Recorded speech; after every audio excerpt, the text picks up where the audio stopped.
7 PM नावाने एक table create करून घेऊ, TB1. ठीक आहे, Z7 PM TB1 क्रिएट या बटनवर मी क्लिक केलं.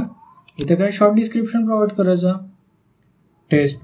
चला मी टेस्ट म्हणून टाकतो. त्यानंतर इथे गेलो, ए केला, ॲप्लिकेशन टेबल, मेंटेनन्स अलाउड. त्याच्यानंतर कुठे जातो आपण, टेक्निकल सेटिंगमध्ये जातो. टेक्निकल सेटिंगमध्ये गेलो, याला केला सेव्ह. बघा आलं हे काय लोकल ऑब्जेक्ट येत आहे. पॅकेजच्या समोर कधी तुम्हाला TMP दिसेल, कधी नाही दिसणार. हा ब्लँक असला तरी पण चालणार. डायरेक्ट लोकल ऑब्जेक्ट करायचा.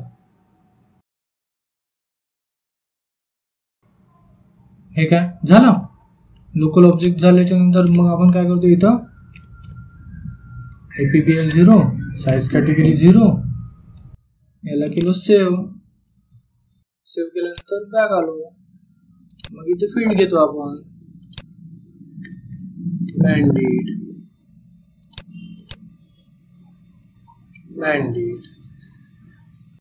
ठीक आहे, त्याच्यानंतर नेम, मग Z नेम, L नेम,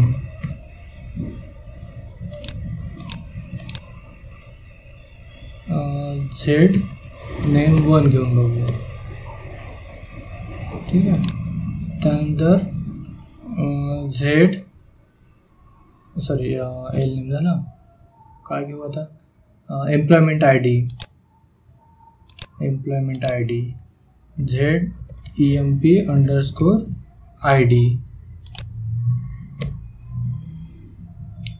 त्यानंतर परत ॲड्रेस, Z ॲड्रेस.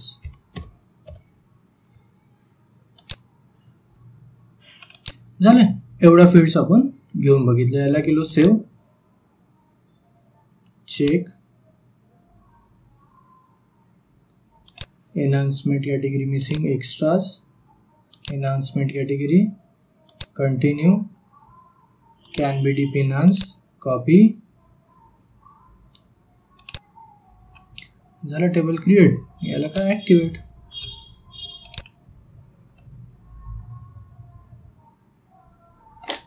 याला ॲक्टिवेट केलं आणि त्याच्यानंतर आता काय करावं लागतं आपल्याला, युटिलिटीजमध्ये जाऊन आपल्याला करावं लागते TMG create, table maintenance generator. इथं टेबल नेम प्रोव्हाइड करतो.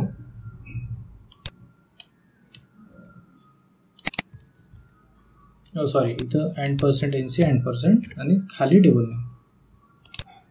इथं टेबल नेम आणि इथे %NC %. 1 step, find screen number, continue. त्याच्यानंतर क्रिएट, सेव्ह, मग लोकल ऑब्जेक्ट.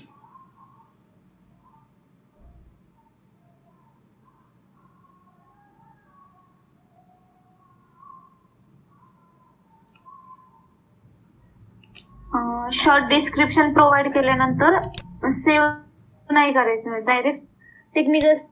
नाही करू शकता ना तुम्ही, डायरेक्ट सेव्ह करू शकता. शॉर्ट डिस्क्रिप्शन प्रोव्हाइड करायचं आणि त्याच्यानंतर डायरेक्ट. मी तसंच केलं होतं. नंतर टेक्निकल सेटिंग्स मध्ये गेले, पण त्यामुळे तिथं खाली हे येत होतं रेड मध्ये. इथं रेड मध्ये येत होता का, ऑल फील्ड्स रिक्वायर्ड असं काही मेसेज येत होता? नाही, तसं नव्हतं येत. शॉर्ट डिस्क्रिप्शन टेबलचं नाही, आधी आपण प्रोव्हाइड करतो ना इथं. हा, इथं. तर हे डेटा आधी तुम्हाला प्रोव्हाइड करावं लागतं. सेव्ह केलं. हा, पण इथं सेव्ह करतानाच ते दाखवत होतं. हा, तर त्याच्यासाठी टेबलचं नाव दाखवायचं, नेमचं टेबल नाही असं. इथे तुम्हाला तिन्ही गोष्टी प्रोव्हाइड करावं लागतात. ठीक आहे, इथं जे काही डिस्क्रिप्शन आहे टेबलचा तो डिस्क्रिप्शन प्रोव्हाइड करायचा. त्याच्यानंतर ॲप्लिकेशन टेबल हे डेटा प्रोव्हाइड करायचा. त्याच्यानंतर डिस्प्ले मेंटेनन्स अलाउड हे सुद्धा करून घ्यायचं आणि त्याच्यानंतर तुम्ही सेव्ह करू शकता. ठीक आहे, एकदा करून बघा, होऊन जाईल. ठीक आहे. तर आता समजा आपला हा टेबल आपण क्रिएट केला आहोत. आपल्याजवळ हा एक एक्झिस्टिंग टेबल आहे. ठीक आहे, आणि याचा TMG सुद्धा आपण क्रिएट केलेला आहोत, पण याच्यामध्ये कुठलाही डेटा टाकलेला नाही. ठीक आहे. आता मी काय करतो, याला नंबर ऑफ एंट्रीज बघतो. हे झालं 0 एंट्रीज. याला करतो मी एक्झिक्यूट केल्यानंतर बघा नो एंट्रीज फाउंड. मग आपल्याला आता या टेबलमध्ये एंट्रीज क्रिएट करायच्या. तर आपण आता मी तिसऱ्या मेथडचा वापर करतो. टेबल मेंटेनन्स जनरेटर, टेबल कॉन्टेंटमधून जातो, क्रिएट एंट्रीज करतो. ठीक आहे, आपण आलो TMGच्या स्क्रीनवरती. इथे न्यू एंट्रीज वरती जातो. नेम देतो समजा आकाश,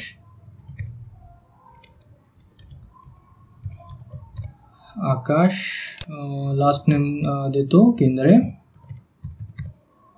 त्याच्यानंतर एम्प्लॉयमेंट ID देतो 00 समथिंग काहीतरी, आणि याचा शेवटची फील्ड काय होती, ॲड्रेस पुणे देतो. ठीक आहे. त्याच्यानंतर दुसरं नाव येतो लखन नरारे. याची एम्प्लॉयमेंट ID देतो 0010 समथिंग, आणि हा देतो पिंपरी. त्यानंतर नेक्स्ट नेहाल सहारे. याची एम्प्लॉयमेंट ID देतो 0011, आणि हा असतो समजा नागपूर.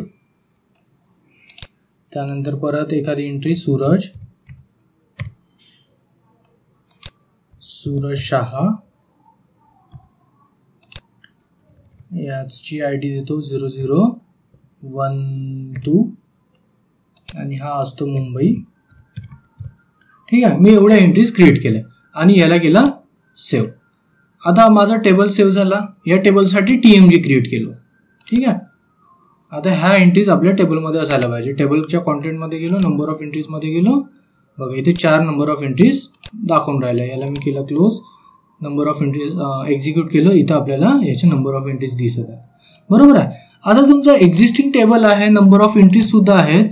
आता माझी रिक्वायरमेंट काय की मला याच्यामध्ये या टेबलमध्ये आणखी सॅलरी आणि त्याची करन्सी ही फील्ड सुद्धा ऍड करायची आहे. म्हणजे ऑलरेडी तुमचा टेबल आहे, त्या टेबलमध्ये तुम्हाला काय ऍड करायचे, आणखी 2 फील्ड ऍड करायचे अशी रिक्वायरमेंट आली. ठीक आहे, आणखी तुम्हाला याच्यामध्ये 2 फील्ड ऍड करायचे आहेत अशी रिक्वायरमेंट आली. आता काय करणार, ठीक आहे चला मग मी काय करतो, याच्यामध्ये 2 फील्ड ऍड करतो. एक फील्ड करतो सॅलरीची. सॅलरीसाठी डेटा एलिमेंट घेतो झेड सॅलरी, आणि करन्सीसाठी आणखी एक फील्ड घेतो करन्सीचं काम काय तर रेफरन्स द्यायसाठी आपण करन्सी घेतो झेड करन्सी. याला गेला एंटर. ठीक आहे. आता मग आपल्याला काय करावं लागतं, जेव्हा करन्सी आणि क्वांटिटी ही फील्ड दिसते त्यावेळेस आपल्याला काय करावं लागतं, रेफरन्स द्यावं लागतं. मग करन्सी आणि क्वांटिटी या फील्डमध्ये गेलो. ठीक आहे. इथे जाऊन काय करतो, टेबल नेम प्रोव्हाइड करतो, रेफरन्स टेबल नेम. याला करतो कॉपी, इथे केला पेस्ट. त्याच्यानंतर रेफरन्स फील्ड नेम विचारतोय, तर ही जी फील्ड आहे हिला करतो कॉपी आणि इथे करतो पेस्ट. याला केलं आपण सेव्ह. ठीक आहे. टेबल अजूनही इनएक्टिव्ह आहे. मग आता काय करावं लागेल, ऍक्टिव्हेट करावं लागेल. इथं गेलो मी आणि याला केलं ऍक्टिव्हेट. ठीक आहे. आता याला केलं ऍक्टिव्हेट.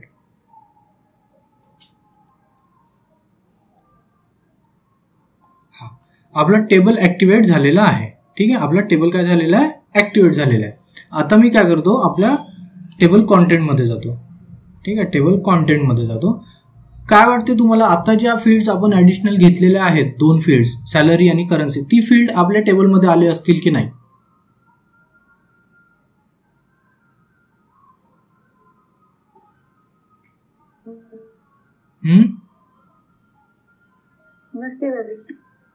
नसतील आले. बरं, याला मी करून बघतो एक्झिक्यूट. ठीक आहे. एक्झिक्यूट केलं. हा, आता बघा इथं दिसतंय सॅलरी आणि करन्सी, ह्या फील्ड्स इथं आलेल्या आहेत. पण इथल्या व्हॅल्यूज मात्र 00 आहे. का बरं 00 आहे? कारण की आपण त्या टेबल मेंटेनन्स जनरेटर मध्ये काही व्हॅल्यूज टाकलेल्या नाही आहेत. आपण टेबल रेकॉर्ड कुठून मेंटेन करतो, TMG मधून मेंटेन करतो, बरोबर आहे. मग TMG मध्ये आपण काही व्हॅल्यू टाकलेले नाही आहेत, त्यामुळे इथे काय आले आहेत, व्हॅल्यूज 0 0 आले आहेत. मग आता मी काय करतो, TMG मध्ये जातो. ठीक आहे, इथून आलो बॅक युटिलिटीज मध्ये जातो, टेबल कॉन्टेंट मध्ये जातो आणि क्रिएट एंट्रीज मध्ये जातो. आता जेव्हा TMG मध्ये येतो तेव्हा डायरेक्ट येते डंप. यापूर्वी तर तुम्ही बघितलं आपण TMG मध्ये गेलो, डेटा मेंटेन केला, बरोबर आहे. पण आता त्याच TMG मध्ये आपण जाऊ शकत नाही, डायरेक्ट आला डंप. का बरं डंप आला? कारण की आपण त्या ऍडिशनल फील्ड टाकल्या आहेत, बरोबर, आणि त्या आहेत टेबलमध्ये, पण TMG मध्ये रिफ्लिकेट होत नाहीये, त्यामुळे तो आला डंप. ठीक आहे. मग आता हा सॉल्व कसा करायचा, तर याच्यासाठी आपल्याला परत आपल्या टेबलमध्ये जायला लागेल, SC11. ठीक आहे, SC11 मध्ये आलो.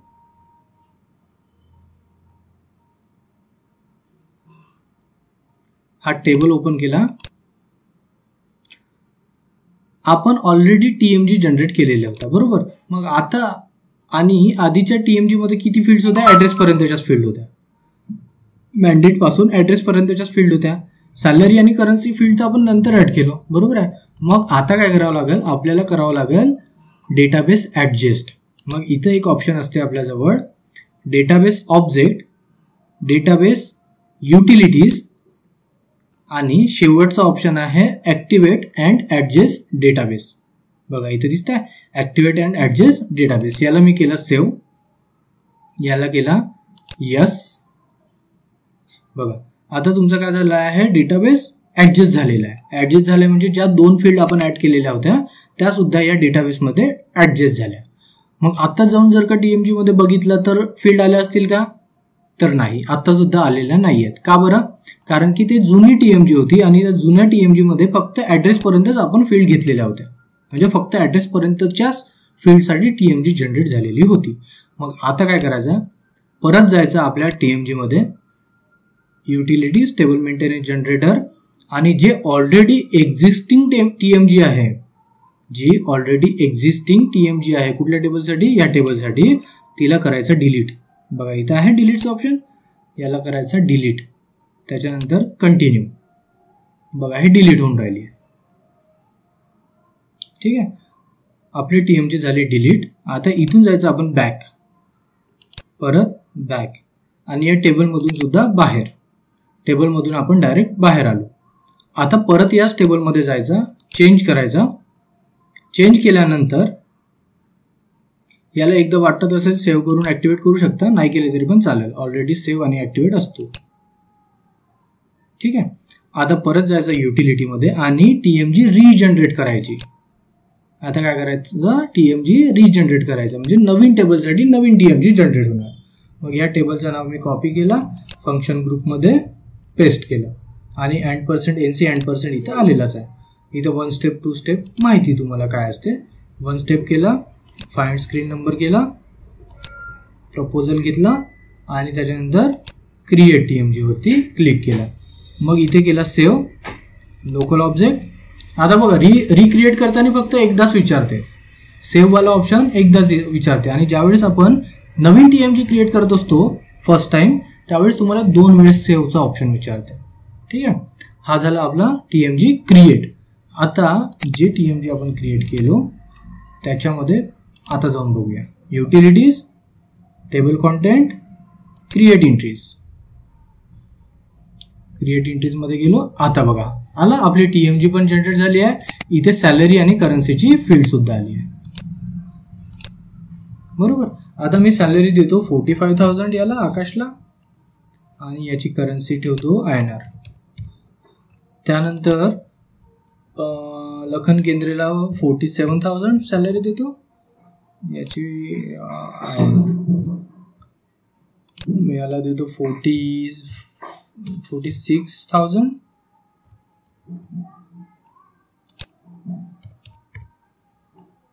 आणि सूरजला देतो 43,000. हा झाला आहे. ठीक आहे, याला गेलो आपण सेव्ह. ठीक आहे, आता हा झाला आपला डेटा सेव्ह. इथून आलो बॅक, डबल बॅक झाला, चेंज, आता जाऊया आपण टेबल कॉन्टेंटमध्ये. नंबर ऑफ एंट्रीज चेक करू. बघा 4ला 4 एंट्रीज आहेत. याला करू क्लोज आणि याला करू एक्झिक्यूट. बघा एक्झिक्यूट केल्यावर आता आपल्या टेबलमध्ये सगळ्या एंट्रीज आल्या. आपली TMG प्रॉपर वर्क करते आहे आणि कुठे काही डंप पण येत नाही. तर याला म्हणतो आपण डेटाबेसला ॲडजस्ट करणे अकॉर्डिंग टू न्यू फील्ड्स. नवीन फील्डनुसार आपण आपल्या डेटाबेसला ॲडजस्ट करून घेतला आणि त्याच्यानंतर काय केलं, TMG रिजनरेट केलं. ठीक आहे. आपण काय काय स्टेप्स फॉलो केल्या हे एकदा रिपीट करू की सगळं समजलंय? रिपीट करू ना. बरं. आपण सगळ्यात आधी काय केला, एक टेबल क्रिएट करून घेतला. टेबल क्रिएट केल्या आपण फक्त आणि फक्त या मॅन्डेट पासून ऍड्रेस पर्यंतच्या फील्डसाठीच काय केला, TMG जनरेट केला. बरोबर आहे. आता तुम्हाला TMG जनरेट कशी करायची ते माहिती आहे. तर आपण काय केलं, ऍड्रेस पर्यंतच्या फील्डसाठी इथपर्यंतच्या फील्डसाठी TMG जनरेट केला होता. पण नंतर रिक्वायरमेंट काय आली, युजरनी म्हटलं अरे नाही मला या टेबलमध्ये आणखी 2 फील्ड पाहिजेत. 2 म्हणा, 3 म्हणा, 5, 10 कितीही फील्ड तुम्हाला ऍड करायला लावू शकतात. तर मग आता ठीक आहे, तुम्ही म्हटले ठीक आहे मी ऍडजस्ट करून देतो. मग त्याच टेबलमध्ये गेले, तिथं तुम्ही 2 फील्ड ऍड केलेत. 2 फील्ड ऍड केल्यानंतर याच्या टेबल कॉन्टेंटमध्ये गेलेत, ते फील्ड इथं तुम्हाला दिसतात. जेव्हा तुम्ही फील्ड ऍड करता तेव्हा त्या फील्ड इथे तुम्हाला दिसतात, पण त्याची TMG नाही दिसत. डायरेक्ट डंप येतो. ठीक आहे, डायरेक्ट काय येतो, डंप येतो. मग त्याच्यासाठी तुम्हाला काय करावं लागतं, युटिलिटीजमध्ये जावं लागतं.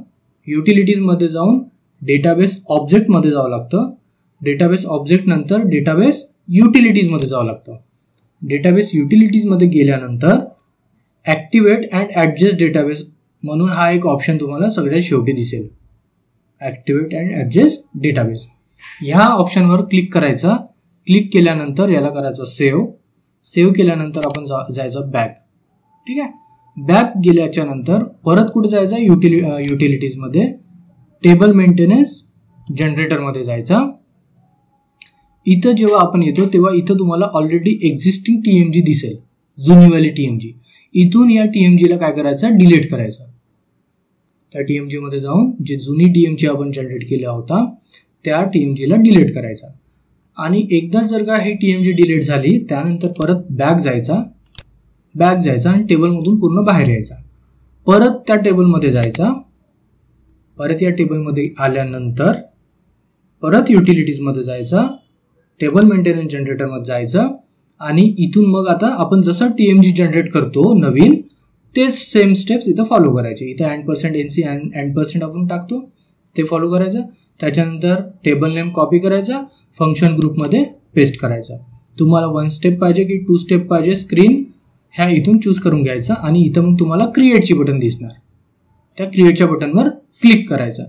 त्याला क्लिक केल्याच्या नंतर आपली TMG जनरेट होणार. 2 वेळेस तुम्हाला सेव्हचं ऑप्शन विचारेल, पण ज्या वेळेस तुम्ही नवीन TMG जनरेट करत असणार, TMG जनरेट करत असणार त्यावेळेस तुम्हाला सेव्हचं ऑप्शन फक्त 2च वेळा विचारणार. ठीक आहे. आणि नवीन TMG जेव्हा आपण जनरेट करत असतो त्यावेळेस आपल्याला 3 वेळेस सेव्हचं ऑप्शन विचारतो. मग आपण एकदा जर का TMG जनरेट झाली त्याच्यानंतर आपण जायचं परत आपल्या टेबलमध्ये. हो सगळं बाहेर आलो आपण. SC11 टेबलमध्ये यायचा. मग कुठे जायचं, आपल्या युटिलिटीज आणि टेबल कॉन्टेंट, इथं क्रिएट एंट्रीज या बटनवर क्लिक केल्यानंतर आपल्या TMGच्या स्क्रीनवरती रिडायरेक्ट होऊ आणि इथून मग तुम्हाला ज्या फील्डमध्ये डेटा ॲड करायचा आहे त्या फील्डचा इथं डेटा पुट करून घ्यायचा आणि सेव्ह करायचा. सेव्ह केल्यानंतर बॅक यायचा. बॅक आल्यानंतर टेबल कॉन्टेंटमध्ये जायचा आणि चेक करून घ्यायचा जो डेटा आपण TMG मध्ये टाकलेला आहे तो आपल्या टेबलमध्ये रिप्लिकेट होत आहेत की नाही. समजलं? Yes, sir. ठीक आहे. तर मग आज आपण इथेच थांबूया कारण मला जायचं आहे बाहेर प्रोग्रामला. ठीक आहे. तर याची आता तुम्ही करा प्रॅक्टिस. Yes, sir. हा कालचं पण बाकी आहे, आजचं पण. तर ह्या सगळ्या गोष्टींची प्रॅक्टिस Yes, sir. करा. ठीक आहे.